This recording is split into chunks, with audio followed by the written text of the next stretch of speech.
Hello everyone, welcome to the KZGN News. Today we'll bring you news about this week's City Council meeting, news from the Ridgecrest Police Department, election news, an interesting video of Trump about 25 years ago, Kern County Supervisor news, today's gas prices, weather, sports, and much more. From the Rademacher Hills to Bee Mountain and the mighty Sierras, Ridgecrest to Inyokern and China Lake, this is your news for the Indian Wells Valley with the KZGN News crew. Hello, I'm Tom Whitney. Thanks for joining us for the news affecting Ridgecrest and the Indian Wells Valley. Well, the Ridgecrest City Council will meet Wednesday evening for their regular council meeting. It'll be at 6 p.m. at City Hall. They'll open the meeting with a presentation from Gary Parsons of the city's Industrial Economic Development Marketing Outreach activities. Next on the agenda, they'll consider these items. First, they'll consider approving $100,000 of unallocated tax allocation bond funds, that's TAB funds, as payment to Southern California Edison for an engineering advance of power pole relocation design associated with the South Downstreet Improvement Project. Next, they'll consider approving an agreement with the County of Kern for the Community Development Block Grant funding for the City of Ridgecrest ADA Transition Plan and Access Improvements, and the acceptance of the terms of the receipt of CDBG funds in the amount of $137,000. Then they'll consider approving a professional service agreement with Wildan Engineering in the amount of $99,000 to provide construction management for the West Drummond Avenue widening project. Next, they'll consider authorizing the city to enter into an agreement with World Economic Development Alliance for the production of an economic development attraction and retention campaign. Then they'll consider approving a consultant agreement for design services and construction management with the HLA Group for playground improvements at Pearson and Upjohn Parks and facility improvements at the Kerr-McGee Youth Sports Complex. Next, they'll consider authorizing submission of the financial year 2015-16 Transportation Development Act claims to the Kern County Council of Governments. Then they'll consider a minute motion of a letter of opposition to AB 1707 to amend the California Public Records Act. And finally, they'll have a discussion of the city's mid-year financial report. Now here's an interesting video we were provided by a viewer over the weekend. A lot of the Republicans have been challenging Trump as not being a true conservative, and that he has slipped on his political views just to appear conservative now. Thanks to the Oprah Winfrey Show for this video of Trump about 25 years ago. You took out a full-page ad in major U.S. newspapers last year criticizing U.S. foreign policy. What would you do differently, Donald? I'd make our allies, forgetting about the enemies you can't talk to so easily, I'd make our allies pay their fair share. We're a debtor nation. Something's going to happen over the next number of years with this country, because you can't keep going on losing $200 billion, and yet we let Japan come in and dump everything right into our markets and everything. It's not free trade. If you ever go to Japan right now and try to sell something, forget about it, Oprah. Just forget about it. It's almost impossible. They don't have laws against it. They just make it impossible. They come over here, they sell their cars, their VCRs, they knock the hell out of our companies. And hey, I have tremendous respect for the Japanese people. I mean, you can respect somebody that's beating the hell out of you, but they are beating the hell out of this country. Kuwait, they live like kings. The poorest person in Kuwait, they live like kings. And yet they're not paying. We make it possible for them to sell their oil. Why aren't they paying us 25% of what they're making? It's a joke. This sounds like political presidential talk to me, and I know people have talked to you about whether or not you want to run. Would you ever? Probably not, but I do get tired of seeing the country ripped off. Why would you not? I just don't think I really have the inclination to do it. I love what I'm doing. I really like it. Also, it doesn't pay as well. No, it doesn't. But, you know, I just probably wouldn't do it, Oprah. I probably wouldn't, but I do get tired of seeing what's happening with this country. And if it got so bad, I would never want to rule it out totally, because I really am tired of seeing what's happening with this country, how we're really making other people live like kings, and we're not. What do you think of this year's presidential race, the way it's shaping up? Well, it's going to be very interesting. I think that probably George Bush has an advantage in terms of the election. I think that probably people would say that he's got like that little edge in terms of the incumbency, et cetera, et cetera. But I think Jesse Jackson's done himself very proud. I think Michael Dukakis has done one hell of a job.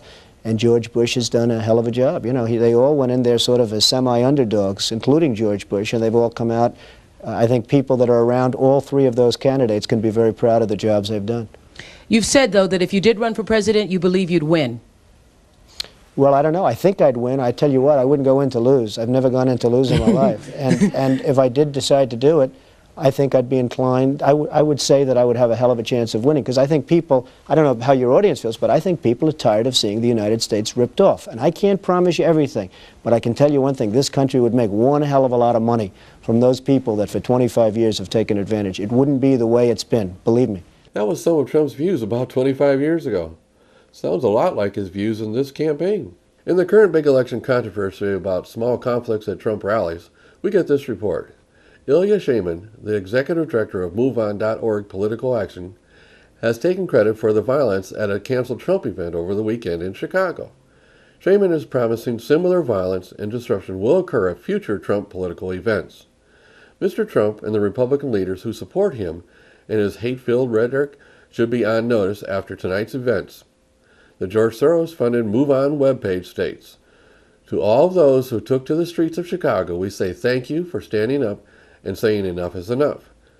To Donald Trump and the GOP, we say, welcome to the general election." MoveOn has consistently functioned as a lobby group for the policies of the liberal Democrats. The group acts as a front for wealthy Democrats. It was founded with the help of financier George Soros, who donated $1.46 million to get the organization rolling. And Linda Pritzker of the Hyatt Hotel family gave the group a $4 million donation. Many of the Democrat and progressive candidates supported by MoveOn have failed to be elected since the organization was formed in 1998. The violent demonstration in Chicago on Friday may represent a precursor to the sort of activity the organization will engage in as it tries to shut down its political enemies and elect either Hillary Clinton or Bernie Sanders. On Friday night, many of the protesters shouted "Bernie" and held placards announcing their support for the Socialist Democrat. As is always the case with liberals, they always preach tolerance of people with different views, except when you have a view that doesn't conform to their view. Then tolerance is the last thing they will promote. Of course, most of the left-leaning pundits say these clashes are all Trump's fault, and the protesters are just exercising their First Amendment rights. Well, doesn't Trump have the same First Amendment rights? Trump is accused of not controlling his supporters. Well, just how can he control every one of his supporters? Trump has accused the Sanders campaign for not doing anything to stop the disruptions at his events. What's interesting is that you don't see any of Trump's or any of the Republican supporters at any Democrat rallies. They're not there disrupting their rallies. But I suspect it's just a matter of time now until that happens. Now stay with us. After the break, we'll have more election news.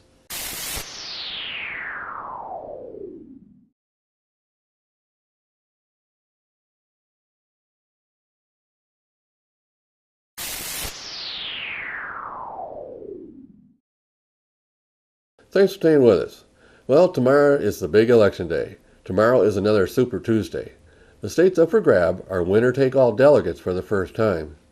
States holding primaries are Florida, Ohio, Missouri, Illinois, and North Carolina. Florida and Ohio are must-win states for Rubio and Kasich. If they don't win their home states, they are virtually out of the race. And current polls show Trump leading by large margins over Rubio in Florida. Currently, the polls give Trump a 16 to 23-point lead there.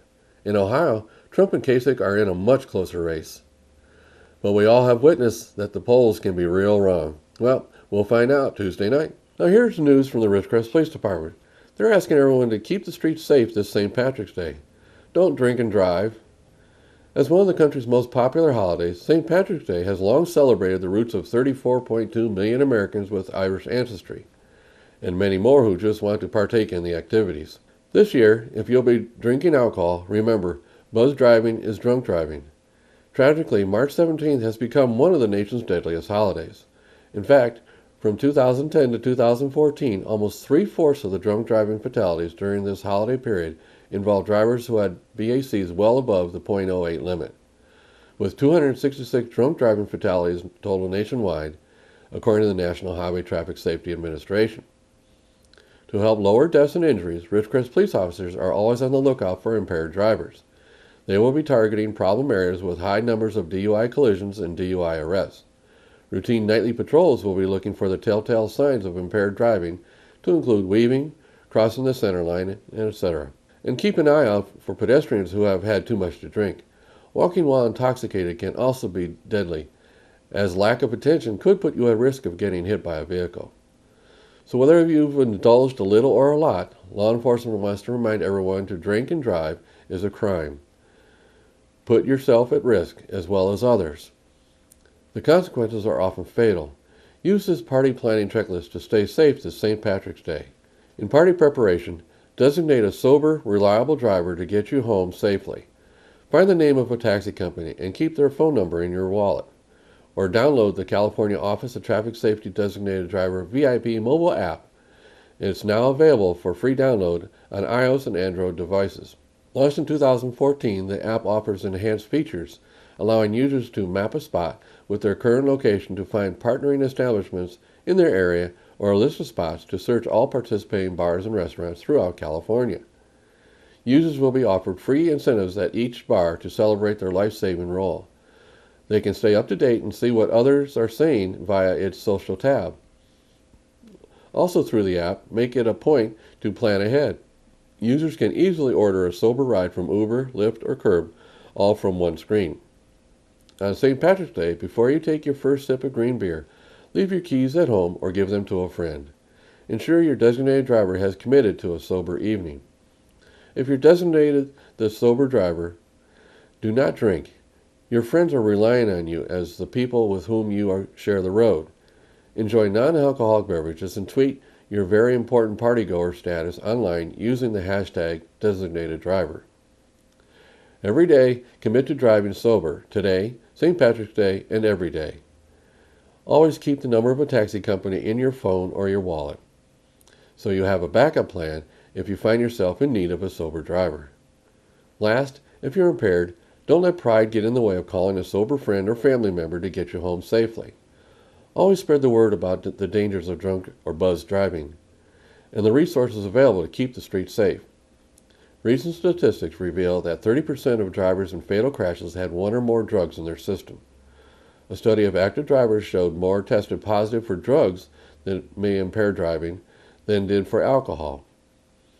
Of the drugs, marijuana was the most prevalent at 7.4%, slightly more than alcohol. Everyone should be mindful that if you're taking medication, whether prescription or over-the-counter, drinking even small amounts of alcohol can greatly intensify the impairment effects. Remember, driving after drinking or impaired by drugs should never be an option. This enforcement campaign is funded by a grant from the California Office of Traffic Safety through the National Highway Traffic Safety Administration. Now some Kern County Supervisor meeting news. I want to report that KZGN-TV broadcasted the Supervisors meeting live last Tuesday morning for the first time. This was the first time people here in the Valley have been able to see the Supervisors meeting live over the air and on Mediacom cable. The only other way to see their meeting was online or at the Kern County offices on China Lake Boulevard. Anyway, the supervisors have the desire to increase their transparency. So we here at KZGN were approached by the Kern County media staff to carry the meetings. We agreed to do that. They have helped us set up the necessary equipment to broadcast it here. So our plan is to broadcast their meetings live every Tuesday morning at 9 a.m. So tell your friends and neighbors. KZGN-TV Ridgecrest is now carrying the Board of Supervisors meetings every Tuesday morning. KZGN-TV is live over the air on channels 21.1, 21.2, and 21.3. KZGN-TV is also on Mediacom cable channels 21, 322, 323, and 521. And KZGN is the place to see the live Kern County Supervisors regular meetings every Tuesday morning that they have a meeting. Join us Tuesday morning for the next meeting. Now in KZGN's continuous effort to provide news and information you've asked for, here are today's gas prices for Ridgecrest and some surrounding areas. Well, since my last report on Friday, local prices jumped a whopping 14 cents per gallon, which is a big jump. Even watching the LA news, they too are reporting the same surge in prices down there. However, we still have the lowest prices in all the areas we are monitoring. As of this morning, Ridgecrest is ranging from $2.33 to $2.99 a gallon. Lancaster is going from $2.49 to $2.89. The LA Valley area $2.49 to $2.67, and the Bishop area $2.60 to $2.79. We have 4 stations at $2.33 per gallon. Tune in Mondays, Wednesdays, and Fridays for updates. We at KZGN always suggest you shop locally to support our local economy. Remember, when you pay sales tax out of town, you're helping those cities pave their streets instead of here. Now stay with us. After the break, we'll have weather and sports.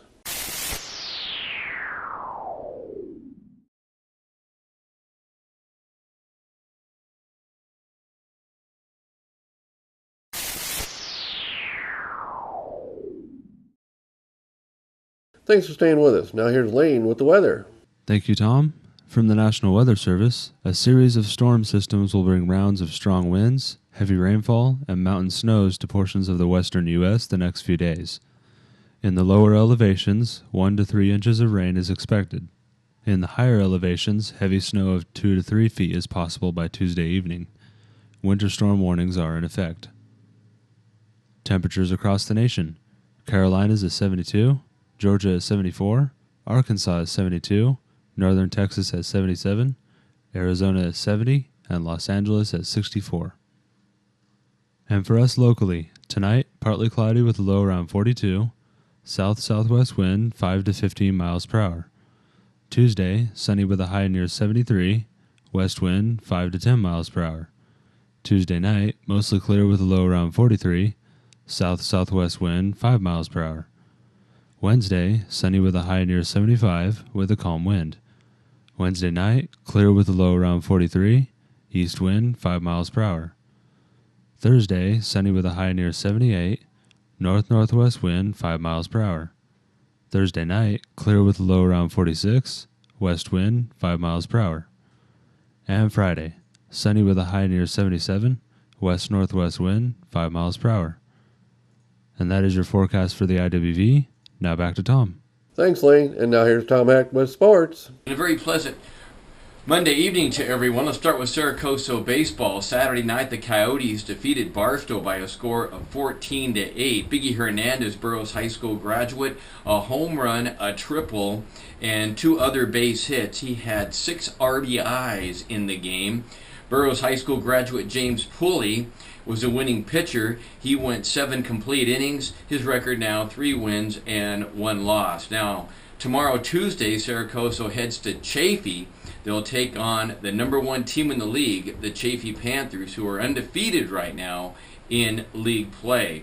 Then on Thursday, they'll be home against Chaffee before going on the road Saturday. The game Thursday at Saracoso will start at 2:30 now that daylight savings times is here. You can follow Thursday and Saturday on SaracosoBaseball.club, and Saturday will be on 12:40 a.m.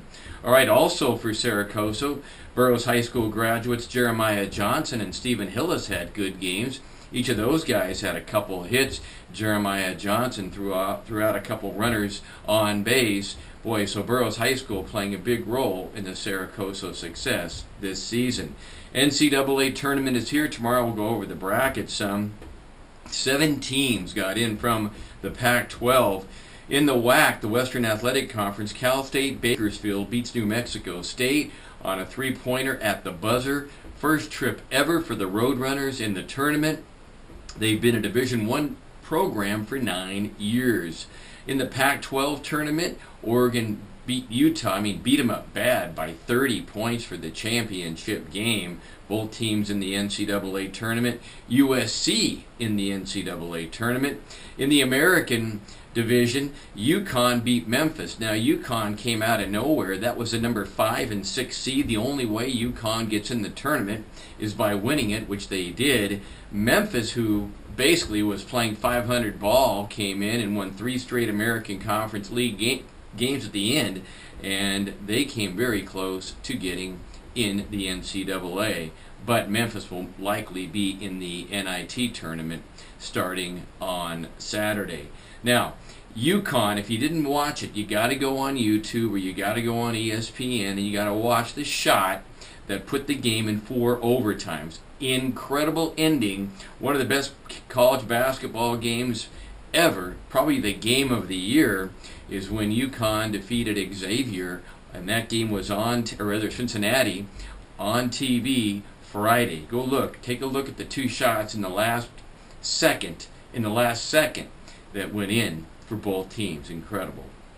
Okay, Mountain West. Fresno State gets a win. They beat San Diego State, their first trip to the tournament since 2003.